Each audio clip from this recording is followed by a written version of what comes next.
Hello YouTube, you are watching Develop with WP.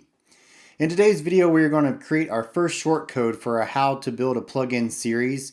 Well, not technically our first. We did make a video just before this one where we showed the basics of a shortcode, but it wasn't a shortcode that did anything we were wanting to keep. So we're going to create the first one now. This shortcode is going to be utilized to display a list of all the locations that have a job listing associated with it.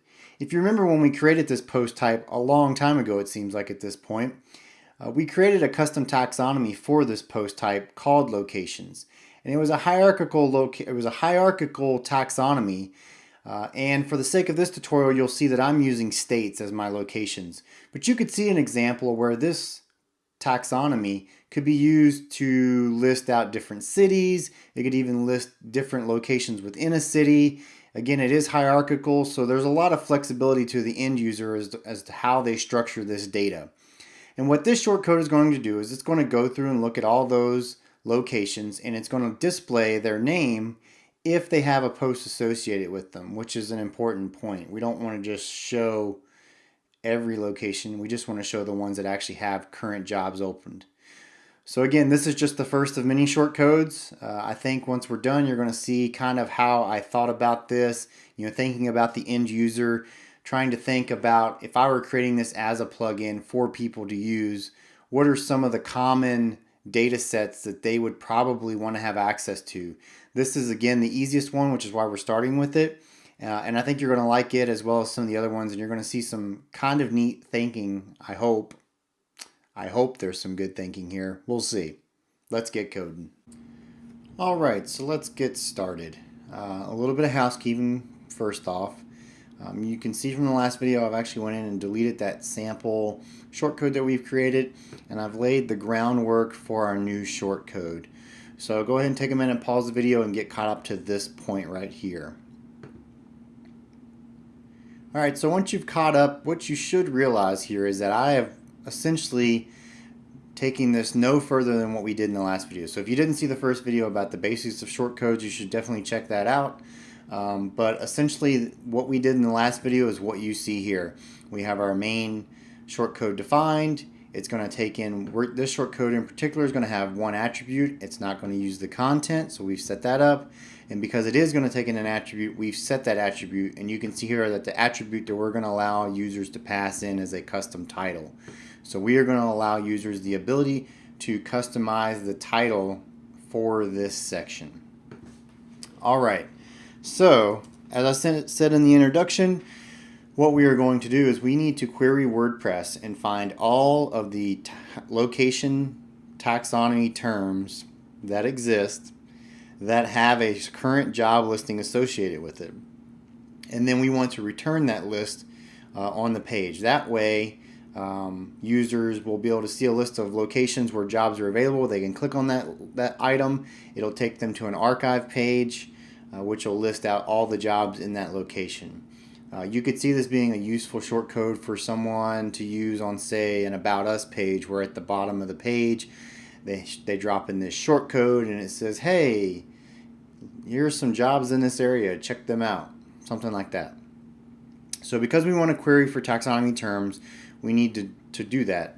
And luckily WordPress has a function called get terms, and you'll see right here that it retrieves the terms in a taxonomy or a list of taxonomies, and it returns an array of term objects. So these are term objects, or it returns an error if there was an error. The other really neat thing too is you can see here it has the ability to take in a lot of arguments. We are not going to use any of these arguments, but there is one I wanted to point out, and that's the hide empty. So we don't want to show just every taxonomy term. We only want to show the ones that have actual jobs listed for them. And luckily for us, by default it's set to true, which does not show empty terms. So we don't have to set this, it's already set for us, but I wanted to highlight the fact that there is this parameter as well as a number of other parameters for this function. So let's get started. I'm going to create a variable called locations, and this is what we're going to use to store all of this taxonomy term data, and we're going to call that function get terms. And then get terms, we only need to pass in one parameter, which is the name of the taxonomy when we want it to search. So for example, if we were using this for just the standard post categories, we would put in category, or tags, we'd put tag. In our case, we're using our custom locations taxonomy, and its name is location, just like that. If we were to var dump this now,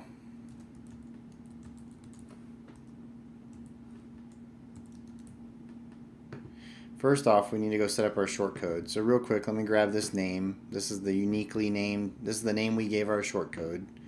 Go to the edit screen, some square brackets, put it in there, update the post, go over here, refresh, undefined variable. I spelled location wrong. That's not going to work. Location. Try it again. There you go. So you can see that we're getting returned an array, and this array has 2 values in it. And if we look over here at my taxonomy locations, you can see that there's 3 of them, but only 2 of them have actual posts associated with them. So that's good. That means we're returning the right number of objects. And if we look through here, we can see that California shows up, and we can see that Virginia shows up. So this is looking really good. Alright, so now we're getting to the point where we're going to work on the representational part of the shortcode. So the actual HTML that we're going to output. So this is going to get a little complicated just because of the fact that we're going to be mixing in HTML and dynamic PHP variables and whatnot. So before we do that, I made a quick little, just kind of a cheat sheet over here that shows you what we're building. So it's going to look crazy, but this is exactly, I mean exactly what we're building. It is a div with an ID of job location list, and within that div we have 2 elements, an H4 title tag, and we're going to have an unordered list, and then we're going to have a list item. And each list item is going to be a location. So in this query, like you just saw, we have 2 locations, California and Virginia. And what's going to happen is I'll take away this third one. We're going to get this. We're going to get 2 LIs returned, and we're going to have this data. So we're going to give it a class. It's going to have a link. We're going to give it a link tag with an href that's going to lead to a particular link. The title, we're actually not going to do the title. I took that out to kind of make it not as complex. So we're not going to have a title, just a link. And then within the link, we're going to pass in the actual name of the taxonomy. So this is exactly what we're building. It's just not going to look this nice when we do it in our shortcode. So let's get started. If you see right here, the first thing we need to do is add a div. Here's our div. So I'm just going to copy this. I'm going to go down here and create a variable called display list. You can call it whatever you want, but that's just what I'm going to call it. And I'm going to pass in a string that is that div. That's it. And what we're going to be doing is we're going to be building out this variable to be a very, very long string that just contains a whole bunch of HTML. And that's because of the way shortcodes work and the fact that we have to return just one value. And so just keep that in the back of your mind. It's going to make sense here in a minute. So to keep adding to this string, we're going to do some shorthand, and we're going to call the same variable again. And this time we're going to go dot equals. And I'll explain that in a second. And we're going to be passing in an H4. So let's go grab this H4 string. There we go, H4 semicolon. So what's happening? What we're doing here is this is just a shorthand for saying, hey, display list, you now equal yourself plus this. So this right here is kind of the same thing as saying display list equals this plus display list. Oops, that's not what I want. Right, so that's essentially what dot equals means. It means that you now equal yourself plus something. It actually would go more like this to be semantically correct, right? It would go just like that. So that's what we're doing with this shorthand. So we're just going to go dot equals and then pass in our string. And it's just going to add it to the end of this string that we've already started. There is one thing that we want to do here though. As I mentioned, we're going to be passing in attributes, so they're going to be able to uniquely name this title, and we also have a default. So we don't want this to be a hard-coded thing. We want this to be dynamic. So we're going to take it out. we're going to close out our string, and we're going to do some concatenation, right? You've seen me do this before. And we're going to concatenate inside of this H4 this dynamic value. So we'll do @ title. And now what this is going to do is it's going to still create our H4, but it's going to then dynamically fill it with either our default title or the title that a user passes in. Alright, so we'll keep going. Display list dot equals. We're going to be doing that a lot. See, the next item is a UL. We'll grab that. Put it in here in the semicolon. Boom. Looking good. Now we get a little bit more tricky. So again, we need to create a separate list item for each location. And the way we're going to do that is because we have all of that data stored in an array here of objects, we're going to create a loop that's going to loop through this array, and it's going to pull out each one of those objects individually, and each time it pulls out that object, it's going to do some stuff, and that's what we're going to define right here. So we're going to create a for each loop, and we're going to pass in locations as location. So this is a common syntax you'll see where when you're looping through something, obviously it's an array, so it can generally be plural, and then we take the singular version of it right here. But again, you could name whatever you want. Alright, so within this loop, we are going to first create our first element, which is our list item. So let me go ahead and copy this beginning tag. Go over here, go display list dot equals string, boom. Then the next thing we're going to do is we're going to be passing it in an anchor tag. So we'll go ahead and grab this anchor tag.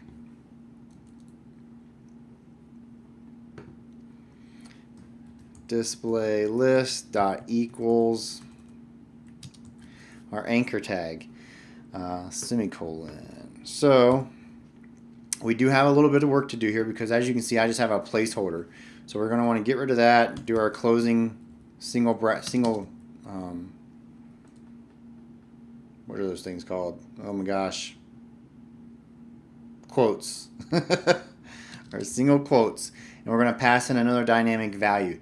This time we're going to be passing in, we need to pass in the actual link to this term, so to this actual location. And again, WordPress has another cool function called getTermLink, and all you have to do is pass into it the term object, or the term object, term ID, or the term slug, whichever one you have. And we actually happen to have this term object, so we're just going to pass that in. And the way we do that is we call this function getTermLink, and we pass in the singular location, because that location variable at this instance in time, as it's looping, contains just this one location. Alright, so we've got our link in there. We're going to keep going. The next thing we're going to need to do, if we look at this as we progress through this line, is now we need to actually pass in the location name. So the way we're going to do that is we're going to go display list dot equals, and we're not actually going to start off with a string because we're actually passing in a dynamic value, and this dynamic value is the location name. So because location is an object, we have the ability to pass in some methods, and it has a name. So this is actually going to go and pull in the name. If you go and look at what we bar dumped here, you can see that each one of these, let me see, so if we look at California, this first one, we see that the ID is 5. We see that it has a name. See this name parameter, and it equals California. So all we're doing is targeting this name, and it displays it there. Then we're going to do a dot for concatenation, and then we're going to open up our string. And if you look, we just need to close out our link tag and our li. We'll do that. Okay. And that's the loop. And then we're going to get out of the loop because we only want to loop through and build the li. We don't want to loop through anything else. Now that we have our li's, now what we need to do is go back and close out our unordered list and our div that we created.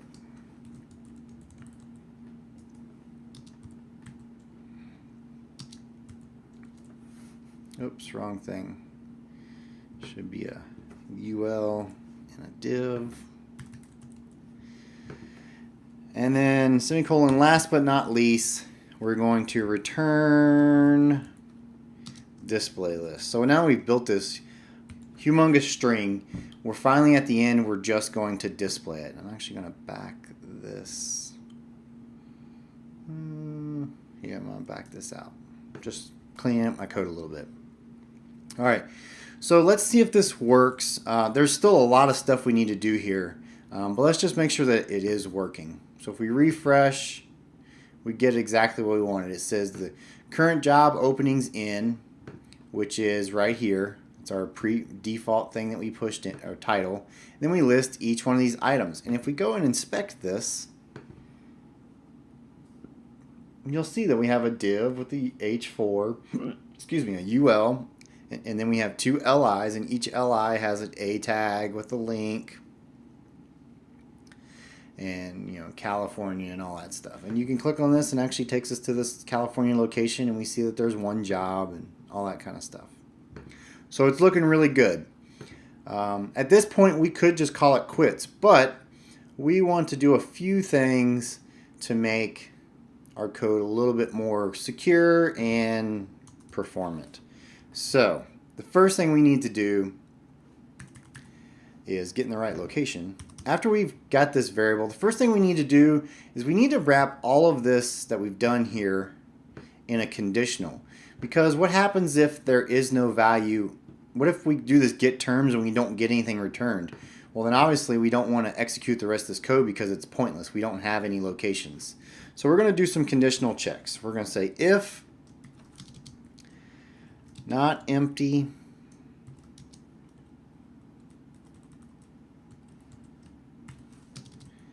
locations and not is WP error locations,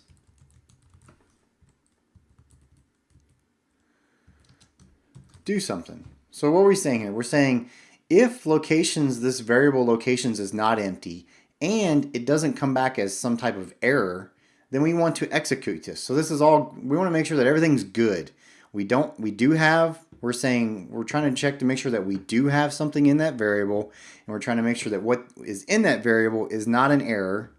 If those two conditions exist, great, let's do this. So I'm going to go ahead and copy all of this and put it inside of this conditional. Clean it up a little bit. All right, all right.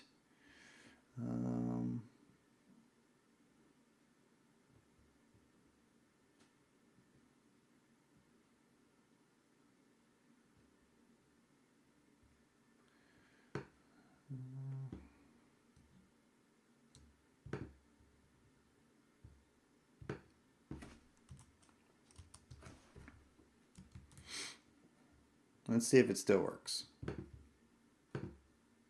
And it does.